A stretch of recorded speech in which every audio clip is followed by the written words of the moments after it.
Bom dia, pessoal. Hoje a gente está aqui para mais um bate-papo adotivo que tem esse formato, né, online devido à situação que a gente está vivendo de isolamento social. Então, hoje nós vamos falar sobre filho ideal versus filho real. Mas antes, deixa eu dar um recadinho, tá? Primeiro, me chamo Camila, né? Sou voluntária da Acalanto. E quero pedir primeiro para vocês compartilharem essa live, deixarem um like, deixem as perguntas de vocês, todas as perguntas que forem enviadas serão feitas aqui para a nossa convidada. Então vai ser um bate-papo bem bacana, principalmente se vocês participarem, né? Então tira já um tempinho, deixa o like, porque aí esse vídeo, no caso que a gente está fazendo, vai chegando a mais pessoas, certo? Também ocorre, gente, que com o fato de não estarmos mais fazendo o evento ao vivo, presencial, o bate-papo solidário ele também mudou, que a cada bate-papo a gente solicita, né, o auxílio, doações para um abrigo. O abrigo de hoje é o Lar Mãe Ternura, lá do Maracanaú.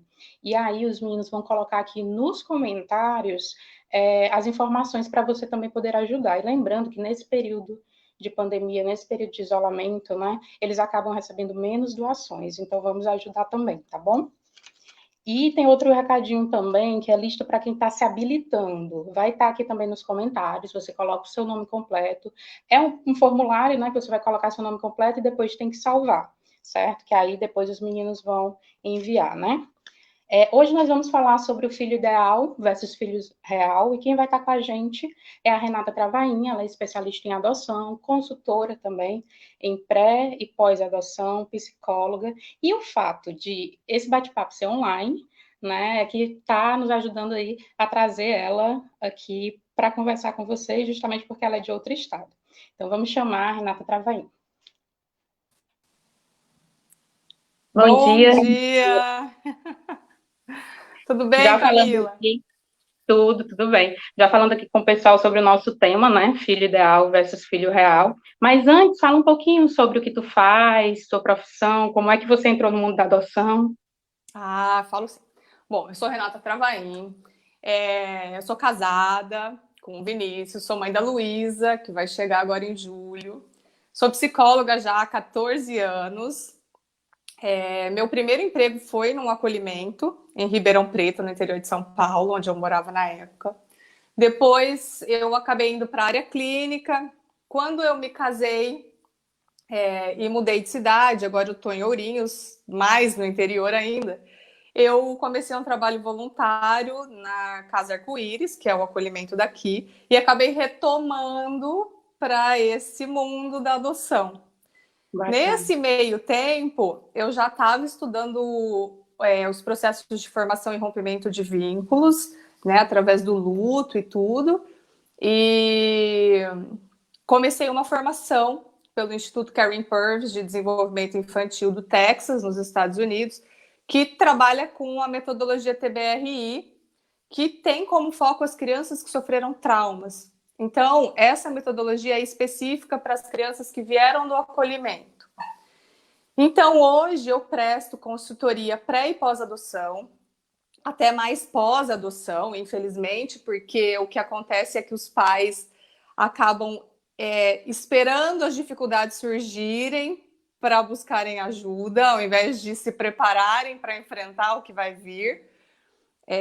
Então, eu acabo prestando consultoria pós-adoção. Também ofereço muita coisa nas redes sociais, Facebook, Instagram, YouTube, Telegram, tenho todos esses canais.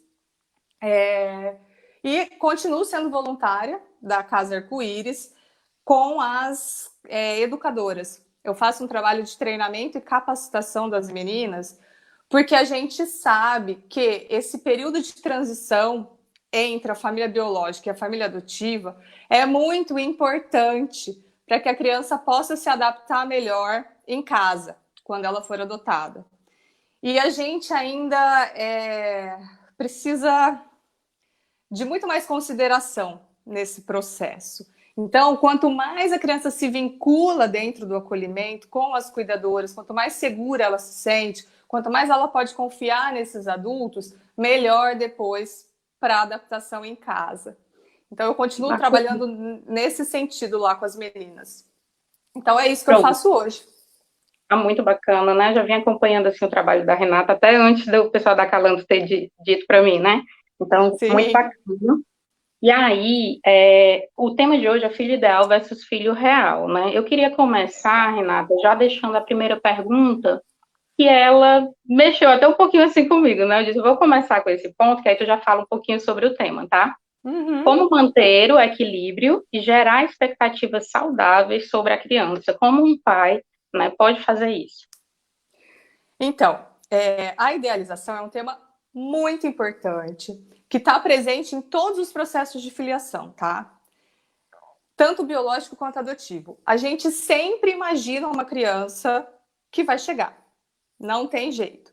Então, idealizar é isso, é imaginar, é fantasiar, é criar na nossa imaginação tudo que vai acontecer.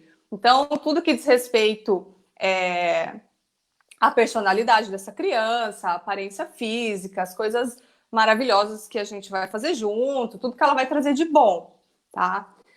Essa idealização, ela é muito boa, tá? Aliás, ela é necessária.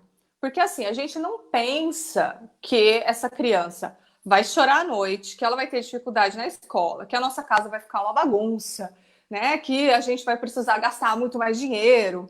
Enfim, a gente até pensa, mas a gente não alimenta todos esses sentimentos e pensamentos. Ainda bem, porque senão ninguém ia querer ter filho. Pior. Né? De jeito nenhum. Então, a gente acaba alimentando só as coisas boas, idealizando. E isso é muito importante, porque é isso que faz com que a gente tome a decisão de ter um filho. É isso que faz com que a gente tenha coragem de ir lá no fórum e entregar os papéis. É isso que nos dá força para ficar na fila, esperando a nossa vez chegar. Então, a idealização, ela é muito boa, ela precisa existir, ela é necessária. Mas qual é o problema dela? Quando ela perdura. Então, se a gente pensar, né, usando a palavra que essa pessoa trouxe, como deixar isso mais saudável, o grande desafio é a gente acomodar a idealização com a realidade.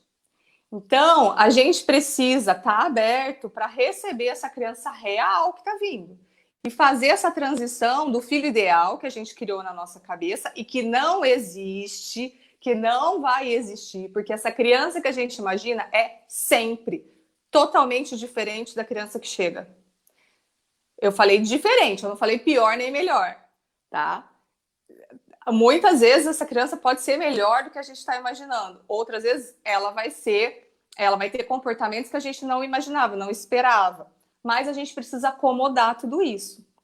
Então, uma maneira saudável é assim que acontece. É quando a idealização encontra a realidade e as duas coisas se acomodam, tá? Uhum. Que aí, no caso, seria até a idealização sozinha, seria até o período que não conhecesse, entre aspas, assim, esse filho, e aí, quando passasse a conviver, a conhecer, unisse as duas coisas, né? Isso, porque aí assim, a gente precisa dar espaço para essa criança que chega. Claro que a gente Uhum. tem uma criança que a gente imaginou, mas, como eu falei, essa criança vai ser diferente. E aí, como é que a gente vai fazer com essa que se apresenta para nós? Com essa criança que tem demandas diferentes das que a gente imaginou, que tem necessidades, dificuldades, desejos que a gente não estava contando. Então, a gente tem que estar sempre aberto e ter isso em mente, que aquilo que eu criei, que eu imaginei para o meu filho, não é o que vai acontecer quando ele chegar. Não é, definitivamente não. E aí, como Olha, eu falei, pode falar. pode dizer. Não, como eu falei, isso é muito natural em todos os processos de filiação. É que a gente precisa achar esse equilíbrio. Esse é o grande desafio. E estar atento a algumas coisas. Depois a gente pode entrar nesses pontos. Porque o que vai acontecer é que a gente vai ter que ressignificar essa criança da nossa imaginação. Quando a gente abre espaço para a criança real, a gente ressignifica tudo que a gente imaginou. E a gente percebe que, tem alguns pontos que podem ser iguais, outros diferentes, melhores, piores, enfim. Mas que essa criança é real e eu preciso lidar e acolher tudo isso que ela traz. Isso, de novo, é natural em todos os processos, mas, como eu sempre digo, a adoção tem as suas especificidades e tem alguns pontos que podem sim dificultar essa transição. E aí a gente vai falando deles ao longo aí das perguntas e do que for surgindo. Eu já vi, na época que eu ensinava na escola no Conjunto Esperança, tinha uma mãe que tinha uma filha autista, inteligentíssima, mas ela vivia uma espécie de luto, sabe? Era acompanhado mesmo, e a menina já era adolescente. E aí você falando que com o biológico às vezes isso também acontece, né? Bem interessante pensar, que agora eu lembrei desse caso. Muito, mas isso é muito comum quando o filho biológico nasce com alguma deficiência. Essa transição do ideal para o real é muito difícil para esses pais, justamente porque eles têm que viver o luto da criança ideal, que é o que todos nós vamos ter que viver. Mas quando tem um agravante desse, quando a criança vem com alguma deficiência, né, algum problema de saúde, alguma síndrome, é ainda mais complexo. Então, acontece sim em todos os casos. E a gente precisa elaborar esse luto também. Senão a gente não dá conta de fazer essa transição. Certo. Pessoal, só lembrando para vocês deixarem um like, né? E vão enviando aí as perguntas de vocês, que os meninos vão passando para a Renata responder, tá bom? Olha só, a próxima pergunta é como manter o equilíbrio e gerar expectativas saudáveis sobre a criança. Não, foi isso, né? Desculpa aí. Como se preparar para o filho real, sem nem saber quem ele é, como ele é. Então, eu acho que vem muito dessa abertura e dessa consciência que a gente precisa ter de que esse filho real não vai ser o filho que a gente imaginou, tá? Então, assim, essa preparação é a gente saber que o que vai se apresentar é diferente do que a gente está imaginando, mas poder lidar com isso. Então, assim, vamos falar um pouquinho, aproveitar essa pergunta, para falar um pouquinho, então, dos pontos que dificultam essa transição dentro do contexto adotivo. Porque, assim, a adoção merece consideração, tá, Camila? O filho biológico, essa transição pode ser mais tranquila se ele não tiver nenhuma síndrome, nada muito grave. No contexto adotivo, é realmente mais complexo. Então, por exemplo, uma das coisas que dificulta muito essa transição do filho ideal para o filho real é a falta de vínculo genético. Quando a criança tem comportamentos que a gente não espera, que a gente não deseja, a gente pode pensar que isso vem da família biológica. Então, assim, nossa, isso não é meu. Eu nunca agi assim, eu nunca fiz birra desse jeito. Isso aí só pode ser da genética dele. Às vezes a gente faz isso com o biológico também, né? Então, assim, nossa, é a cara da minha sogra fazer um negócio desse. Mas ainda assim tem o vínculo genético. Quando é na adoção, isso pode acontecer com a família biológica. E qual é o problema disso? Da gente criar uma coisa que se chama fantasias de mau sangue. Então, tudo que essa criança tem de ruim, inadequado, tudo aquilo que eu não imaginei para ela, vem da família biológica. E eu não conheço essa família, então fica uma coisa muito obscura.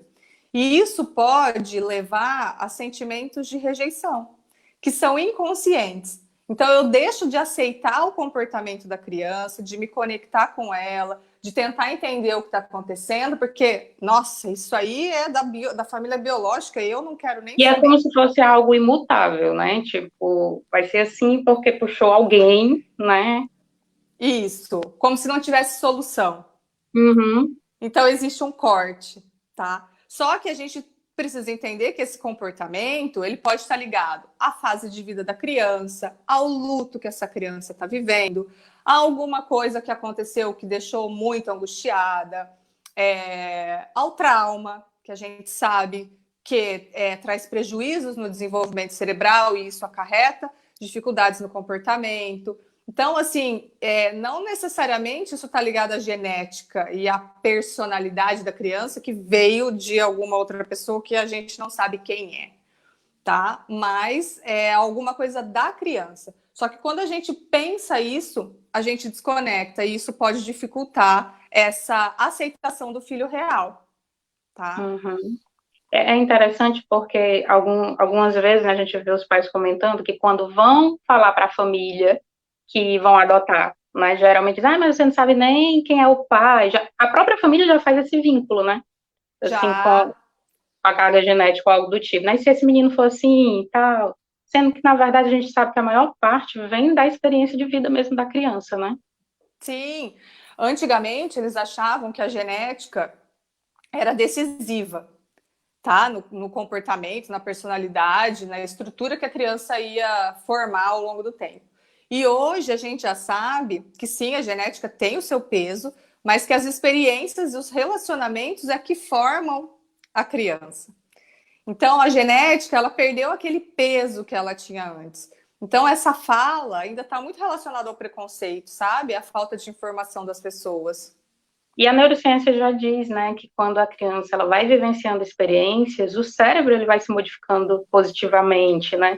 Então, quanto mais Sim, você investir em boas experiências, em vínculo, melhor aquela criança vai ficar, né?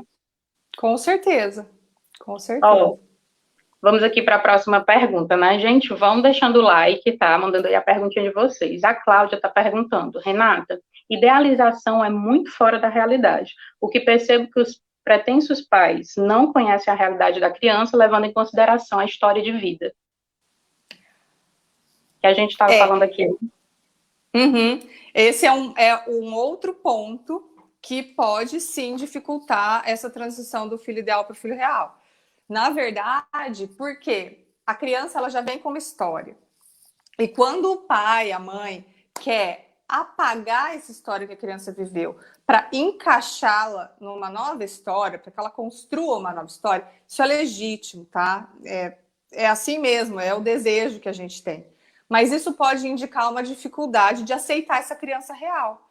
Porque essa criança ela vai vir com uma bagagem que você não Uhum. conhece, um período de vida que você não fez parte, e é preciso valorizar tudo isso.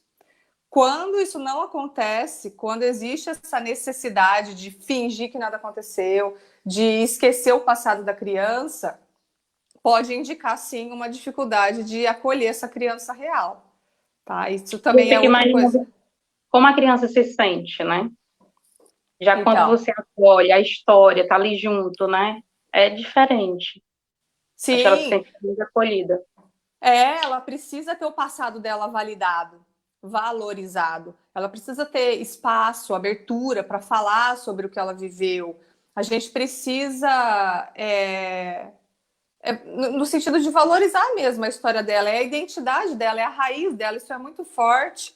A gente não pode apagar isso jamais. É claro que é muito difícil para os pais, muitas vezes, lidar com esse passado, porque não é fácil para um pai lidar com uma criança que sofreu um abuso, que foi abandonada. São coisas muito sofridas. Então, às vezes, é mais fácil apagar mesmo e imaginar, nossa, faz de conta que nada aconteceu, agora estamos numa nova vida. Mas isso não faz com que a gente aceite o filho real. E aí a idealização continua. A próxima pergunta também tem muito a ver, ó. Querer mudar o nome da criança tem a ver com o real e o ideal? O pretendente pode mudar o nome da criança se eles quiserem? Então, poder ele pode, mas e cada caso é um caso, né? É difícil a gente falar, tipo, muda ou não muda, enfim. Mas pode estar ligado sim a esse ideal. Então, assim, eu sempre quis uma filha chamada Maria e a minha filha chama Andréia. Então eu quero mudar. É essa necessidade de se encaixar e de não aceitar que essa criança não é a Maria, essa criança é a Andréia, né? Então, assim, a gente precisa ficar atento. Eu já vi casos que, que houve a mudança e que foi bom, e eu já vi casos que a própria criança falou para mim: eu não sei quem é essa pessoa, eu não sou essa, eu sou aquela. E aí é muito Uhum. complexo. O que alguns pais fazem, que pode ser uma solução, mas, gente, sempre atento a isso que a gente está falando. O problema não é mudar ou não mudar. O problema é a gente fazer isso sem ter consciência. Eu acho que isso é o pior.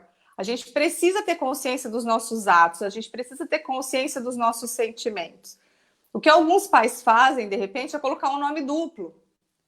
né? Então, Sim, assim, ela chama Vitória e você quer a Maria, Maria Vitória, mantém o nome e deixa o outro, né? E assim, se a criança for maior, ela vai precisar opinar, porque daí não necessariamente ela vai querer trocar o nome dela. pronto, Então foi o é que eu penso muito, agora. Depende também da idade da criança, né? Eu sim, acho que você chegar para uma criança e dizer você não se chama mais esse nome, você é esse, até porque eu não sei como foi a tua escolha, né? Pelo nome é Luísa, né? A neném? Luísa. Pois é, mas eu, quando fui escolher o nome dos meus filhos, eu fui à procura de significados também, né? E esse significado, às vezes, eu acho tão forte para os meninos aqui, né? Que é Sara e Benjamin. Eu tenho certeza que se ocorresse algo do tipo. Eu fico imaginando a cabeça da criança, entendeu? Tipo, uma criança de 5, 6 anos para cima, né? Que sempre foi chamada por aquele nome, de repente muda. É uma perda de identidade, né? Pronto. Mas assim, sim, né? E assim, voltando à pergunta, eu acho que pode ter relação com essa idealização. E no meu caso, é muita idealização. Porque eu não sei quando eu escolhi esse nome, mas eu sempre quis uma filha chamada Luísa. Então, olha Uhum. só, né? A gente precisa estar atento a Criança, essas né? coisas. É, porque é isso, a gente não imagina só o nome, a gente imagina, eu imagino a Luísa, né? E aí vai chegar uma Luísa que não é essa que eu imaginei, e eu já estou ciente disso, tá? Então Mas é isso que a aí que gente. tá, né? Você tá consciente desse fato, né? É a diferença.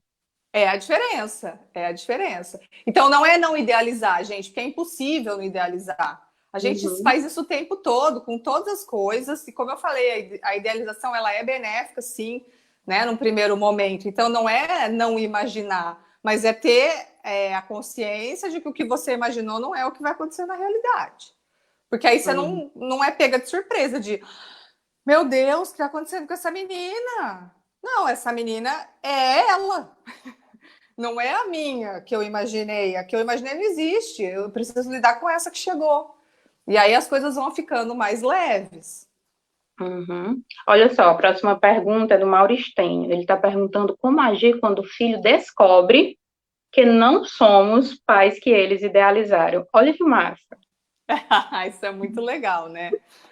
Olha, então, a idealização, dependendo da idade da criança, ela também acontece do lado de lá. Então, a idealização não é só dos pais, por isso que a gente fala que as crianças mais velhas também adotam a família, porque tem Uhum. toda essa idealização. E, gente, é muito difícil a gente lidar com o real, não é fácil. A gente está aqui falando, e na teoria é muito simples, mas a hora que a coisa desmorona, igual né, nessa pergunta eu imaginei isso, tipo, a perfeição, e aí de repente essa criança fala, nossa, né? Não acredito que é isso. É o desmoronar de tudo aquilo que você imaginou. Não é fácil, mas é aí que começa a real construção do vínculo. Porque a gente não pode se vincular a uma coisa que a gente está imaginando, porque isso nunca vai ser forte o suficiente. Então, por mais difícil que seja, também é maravilhoso quando os filhos podem perceber que nós não somos super-heróis, que nós não somos perfeitos e maravilhosos. Somos todos humanos, erramos também, temos as nossas dificuldades. Então, quando a gente tira essa capa, essa máscara, é que realmente a relação começa a existir de fato, a relação real, verdadeira. Eu acho que ele está perguntando, Renata, como agir, né? Esse como agir como algo, vamos dizer assim, o que fazer, né? Diante disso, a parte do acolhimento, será que precisaria de auxílio, algo do tipo, que tu diz? No sentido de uma O que terapia, fazer alguma mesmo? coisa assim. Sim, sim. Eu recomendo a terapia sempre para todo mundo, para os pais, para os filhos, toda ajuda que você puder buscar. Mas, por exemplo, a gente está recebendo perguntas muito gerais, né? É difícil da gente direcionar. Mas assim, quando a criança descobre, então, que os pais não são o que ela idealizou, por exemplo. Como ela descobriu isso? Porque de repente o pai deu uma bronca, né? E ela estava imaginando que ia ser tudo maravilhoso o tempo inteiro, e aí as dificuldades começaram em casa, e aí esse pai um dia perdeu a cabeça e gritou, e aí a criança falou: Nossa, não era nada disso que eu queria, né? Não foi isso que eu imaginei. Será que foi num contexto desse? Não sei, mas vamos imaginar que sim. Então, o que eu recomendaria? Que é o que eu sempre falo, conversar com essa criança, pedir desculpa a ela, falar, olha, eu errei, ontem eu perdi a cabeça, eu fiquei muito bravo com você e eu não devia ter agido assim, eu não queria ter agido assim, mas eu também erro, eu também sou ser humano, enfim. E conversar com essa criança e colocar os pingos nos is. Eu acho que Né? quando a gente abre esse ponto, né? Pai para pedir desculpa, perdão, pelo menos os meus nunca me pediram, em nada, né? Era uma educação bem autoritária. E às vezes a gente leva isso, né? E essa criança, nesse momento, vai precisar desse reconhecimento. Até para que lá mais na frente ela também reconheça quando errou, né? Poxa, e faz a ligação. Mas é algo a ser trabalhado também, né? Muito, porque é o que você falou, a gente carrega essa educação autoritária. E aí a gente pensa que se eu pedir desculpa para o meu filho, eu vou ser fraco. Eu vou me colocar numa posição inferior, eu vou me igualar a ele. Poxa, vou perder minha autoridade, né? Mas somos iguais, somos humanos. A criança erra porque é humana e porque não tem condições psíquicas, emocionais, cognitivas, muitas vezes de agir do jeito que a gente quer. E nós erramos, porque a gente também perde a cabeça, porque nós também somos humanos. Então, eu sempre digo, a gente pode e deve se colocar nesse papel de humano. De, olha, eu sou seu pai, te amo muito, mas eu também erro. Vamos melhorar todo mundo a cada dia? Porque é isso, perfeição não existe. A gente vai errar o tempo todo. Eu acho que a gente tem que ir tomando consciência e ser melhor a cada dia. Então, o nosso objetivo é esse. É melhorar dia a dia. Bacana. Olha só, a Sofia está perguntando, seria interessante, se for possível, participar de terapia, a fim de cuidar, entender melhor a bagagem que essa criança que já possui uma história. Tu já falou, né? Sim, sim, terapia é maravilhoso, gente. Indico para todo mundo, inclusive, quando eu vou dar consultoria, que os pais chegam, respondi uma pergunta dessa essa semana. Olha, sua consultoria, porque daí eu mando tudo especificado, como é que funciona, qual é o objetivo. Ah, a sua consultoria, então é para isso? Eu continuo a minha terapia? Sim. A consultoria não é terapia. A consultoria é uma coisa pontual e específica para a gente definir estratégias de como lidar com as dificuldades. Agora, esse tipo de coisa mais profunda, de sentimentos, na consultoria a gente até, às vezes, tem espaço para trabalhar uma coisa ou outra, mas eu não consigo aprofundar e não é o objetivo. Isso a gente trabalha na terapia, esse fortalecimento, né, bem profundo. E com relação à bagagem da criança é importante, porque é isso. A bagagem dessa criança não é fácil. Não é de nenhuma. Se essa criança foi adotada é porque ela tem uma história de vida sofrida. E querendo ou não, os pais precisam acolher e ter estrutura emocional para lidar com tudo que a criança vai trazer. Então, terapia é sensacional. Não, deixa eu aproveitar, Renato, só para puxar logo a próxima pergunta. Como agir com uma criança que foi abusada? Como agir, como tentar mudar o comportamento? Então, independente, né? Vamos falar do comportamento no geral, porque é isso. Caso específico é difícil da gente avaliar, principalmente, né, através de perguntas assim desse jeito. Então, vamos pensar a respeito do comportamento. O que a TBRI fala? Independente do que aconteceu, o comportamento é sempre uma forma de comunicação. Então, o que está por trás desse comportamento? Qual é a necessidade dessa criança que não está sendo atendida?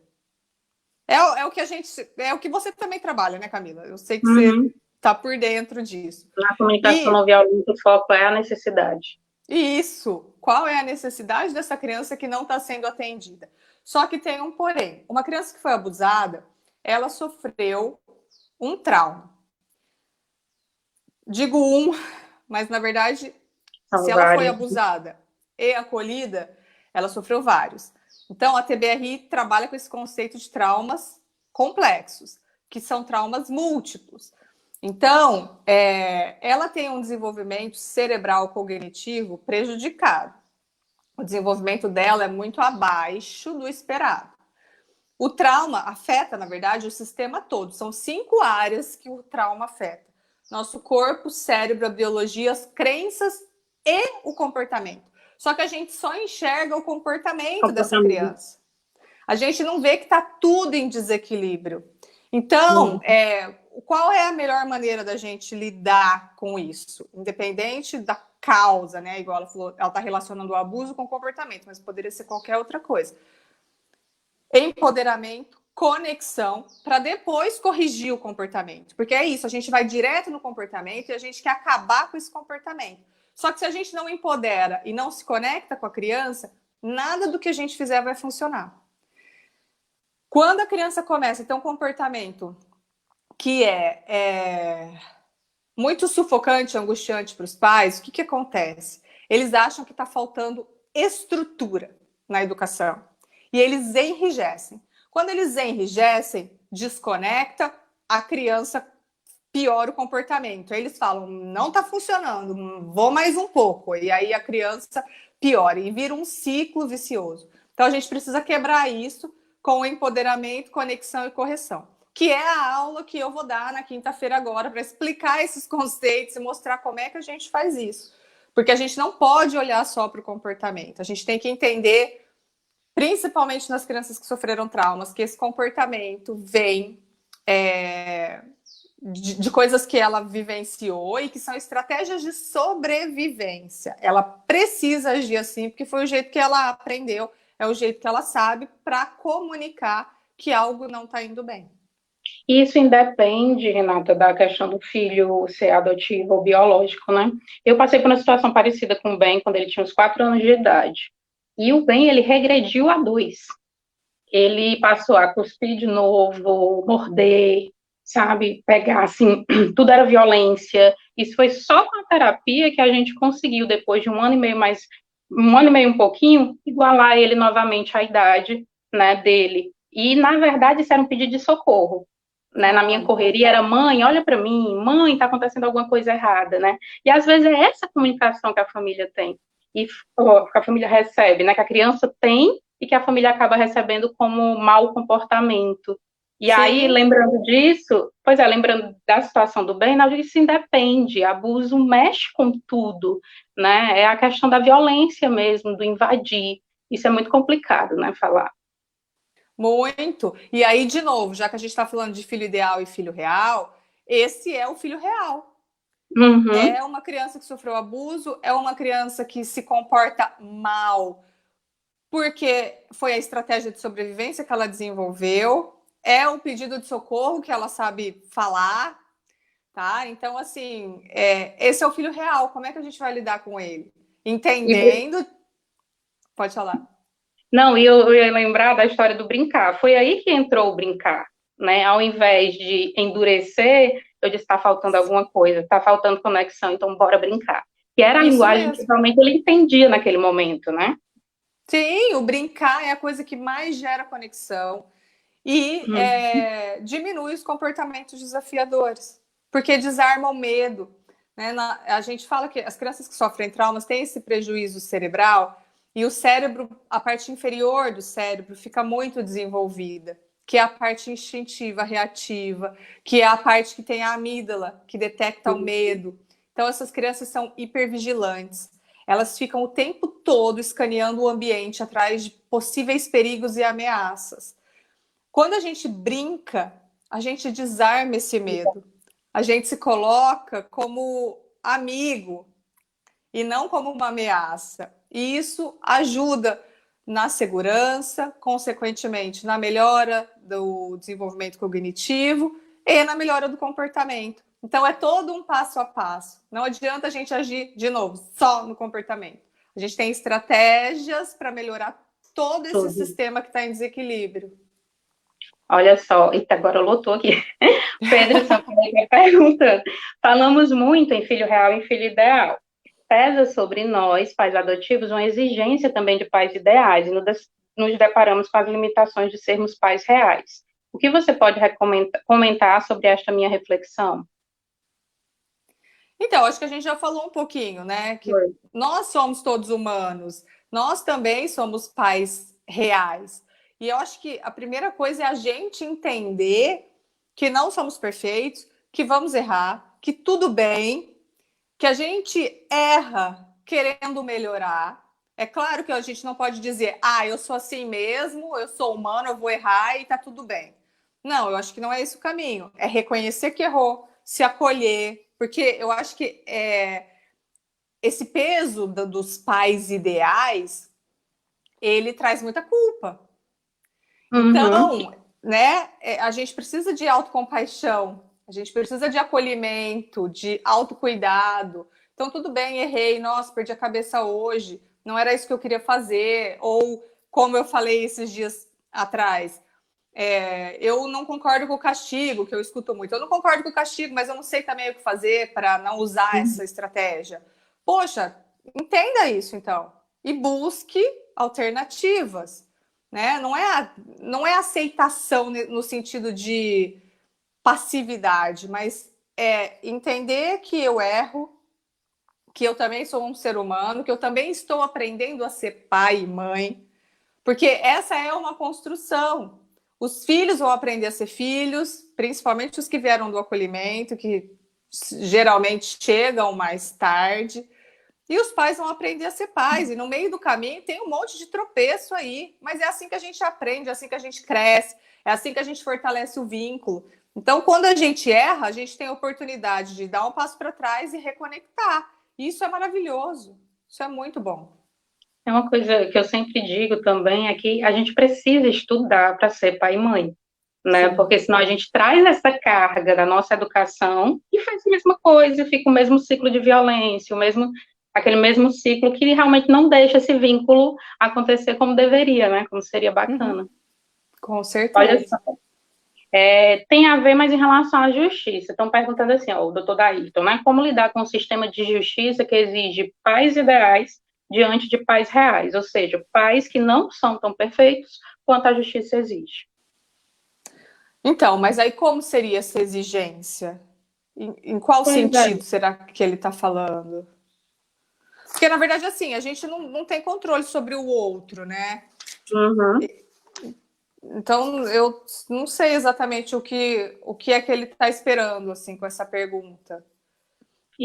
Na verdade, essa questão de pais ideais, a gente sabe que ainda que a justiça exija, não Não existe. existe, Não existe, né? Será que é na hora do cadastro, das entrevistas? Talvez seja isso, né? Ter que Que, passar por cada fase. que é aquela coisa, tipo, da família perfeita, que tem que mostrar que tá tudo bem, somos um casal maravilhoso, ou se eu sou sozinho, eu sou super forte o suficiente para receber essa criança, a casa tá organizada. Será que é essa a ideia, né, de perfeição que ele tá trazendo? Tu falando já me dá uma ansiedade, sabe? Eu acho que é isso que os pais sentem, né? Vixe, a visita É. veio hoje, não sei o que e tal. Vai ver que é isso que ele tá querendo trazer, então. Essa coisa que a gente tem que parecer perfeito para a justiça aceitar que a gente seja pai e mãe.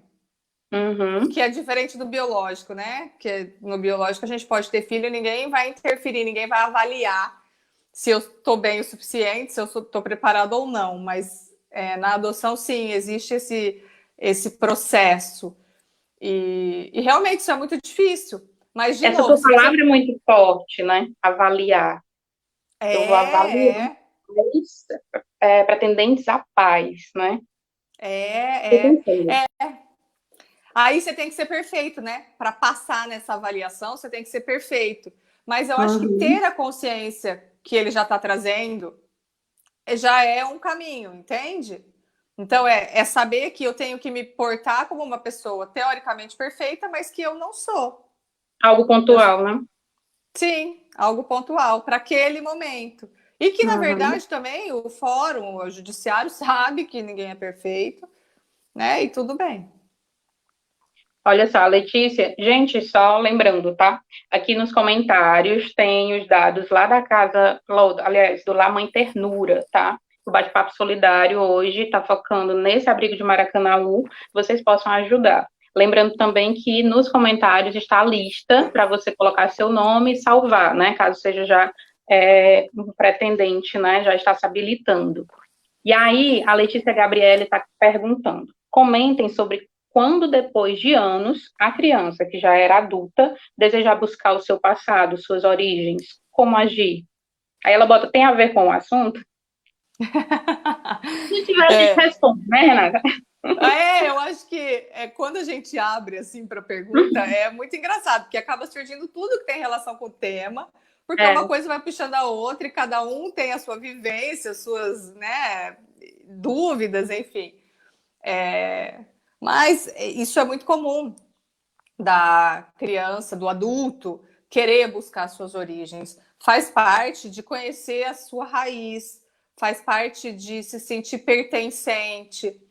E é muito interessante, né? O Alexandre Lucchesi, do Vida de Adotivo, eu quero até indicar para ela e para as pessoas que estão assistindo a gente, ele tem uma série de livros chamado Vida de Adotivo, que conta um pouco relatos de histórias de filhos adultos, a visão da adoção, né, pelos olhos do filho. E a história dele, ele começou com isso porque ele sentiu necessidade de buscar a história de origem dele. Como muitas crianças, adultos, né? Crianças que foram adotadas quando adultos querem buscar essa família. O ideal, estamos falando de ideal, é permitir que isso aconteça, é apoiar. Por isso que hoje a gente fala, antigamente era mais complexo, porque as adoções eram obscuras, né? Eram misteriosas, então uhum. assim, ninguém contava que a criança era adotada, vinha naquele esquema da adoção à brasileira, pegava na maternidade, ninguém ficava sabendo e tal, então essa criança ia descobrir isso na vida adulta. E é um choque. Hoje a gente já orienta que não, que é preciso falar desde pequeno com a criança, mostrar para ela de onde ela veio, tal, a história de vida dela. Tem várias maneiras de fazer isso de uma forma natural. E quando chega nesse momento, se possível, apoiar essa decisão dela, porque é importante. Se ela está buscando isso, é porque é importante para ela. Então, assim, não tem mal nenhum. E aí, de novo, como é que esse pai está se sentindo? Ameaçado? Inseguro? Uhum. Né? Aí, de novo, a terapia é maravilhosa para dar suporte para esse pai e mãe, para poder dar suporte para o filho que quer ir em busca das suas origens. Mas é muito comum isso. Mas vejam o Vida de Adotivo. Inclusive, o Alexandre fez os guias, os livros, e depois me convidou para escrever um guia de leitura. Então, eu pontuo várias coisas a partir do depoimento dos filhos com a teoria. Então, a busca das origens é uma das coisas que a gente comenta para reflexão. E é muito bacana. Ah, legal. Olha só, que estratégias a Glaita está perguntando, que estratégias utilizar para suprir necessidades de uma criança que vive no acolhimento e sonha com uma família completa e se depara com uma mãe solo? Interessante. Então, de novo, as idealizações da criança. Eu acho complexo, porque assim, dependendo da idade da criança, a criança também vai adotar essa mãe solo. E aí a gente teria que pensar num acompanhamento da criança também. Mas qual é a realidade disso? Qual é a possibilidade disso acontecer hoje? Da gente ter um acolhimento em que a criança possa fazer uma terapia, porque isso também leva tempo. Então, assim, são coisas muito delicadas, eu acho, da gente opinar. Eu acho que isso aí dá pano para a manga para a gente ficar aqui discutindo e refletindo a respeito. Mas eu acho que não tem uma resposta certa de como lidar. Ela precisa elaborar isso, mas aí ela também precisa de terapia, ela também precisa de pessoas que deem suporte. Que idade essa criança tem? Ela tem condição de optar? Eu quero ir, eu queria uma família. Ela tem condição de fazer essa reflexão? Eu queria uma família completa, mas tudo bem, se for só uma mãe, sem pai, sem irmãos, eu quero, ainda quero. Ou ela não tem condição, ela é pequena, ela demonstrou isso através de desenho e alguém captou. Então, assim, tem muitos fatores aí para a gente avaliar, né? Eu não sei falar, essa criança precisaria de acompanhamento para investigar essas idealizações e para avaliar se ela realmente tem condição de ir para essa mãe solo ou se é melhor esperar uma família completa para ela. Mas aí, Eu assim, fui, não tem como pra a falar. gente falar. Eu fui mãe solo por 2 anos, né? A Sara é adotada pelo meu esposo. Então, é uma adoção diferente, né? Inclusive, o próximo bate-papo vai ser justamente sobre isso, formas de adoção, né? E Que aí, legal. eu lembro que isso passava na minha cabeça, sabe? Eu nunca pensei que eu ia colocar um filho no mundo para não ter um pai e uma mãe, porque a gente vem com isso, né, já internalizado da nossa família. Minha família, eu tenho 3 irmãos, né? Aquela coisa. Mas aí é tão interessante ver isso, e ela falando aqui, eu digo, poxa, vai que daqui a alguns anos ela nem é mais mãe solo, né? Vai que Aham. surge uma outra realidade, né? E por aí vai. Olha só, eu queria só falar aqui sobre o Lá Mãe Ternura, tá? Lá acolhem meninas de 10, acolhe 10 meninas com idades entre 8 meses e 18 anos, só para vocês, só para a gente falar aqui um pouquinho sobre eles. E aí, não esquece que lá no comentário, nos comentários, tem os dados para vocês fazerem as doações, tá? Aqui a Marília está perguntando, em época de pandemia, como fortalecer vínculo com os pretendentes vinculados, com crianças tardias? Com os pretendentes vinculados, os que Eu estavam em acredito que aproximação, isso. eu acho que nesse momento a pandemia trouxe muitos desafios para a gente, né? Quando a criança está em processo de aproximação, quando ela ainda não mudou para casa, eu acho que a única maneira, a gente não tem muita opção, é através do vídeo. Não é o ideal, mas é uma maneira de não quebrar um vínculo que estava sendo construído presencialmente. Não tem outro jeito, tem que ser através do vídeo.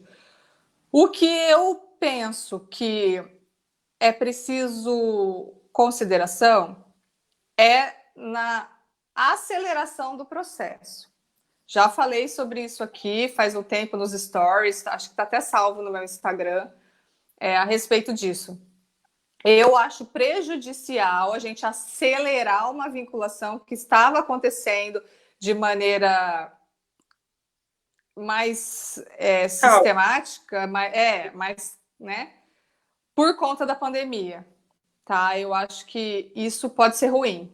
Eu optaria por manter as conversas de vídeo, por tentar brincar pelo vídeo, né? Enfim, jogar alguma coisa tipo stop, coisas que a gente consegue jogar lá e cá.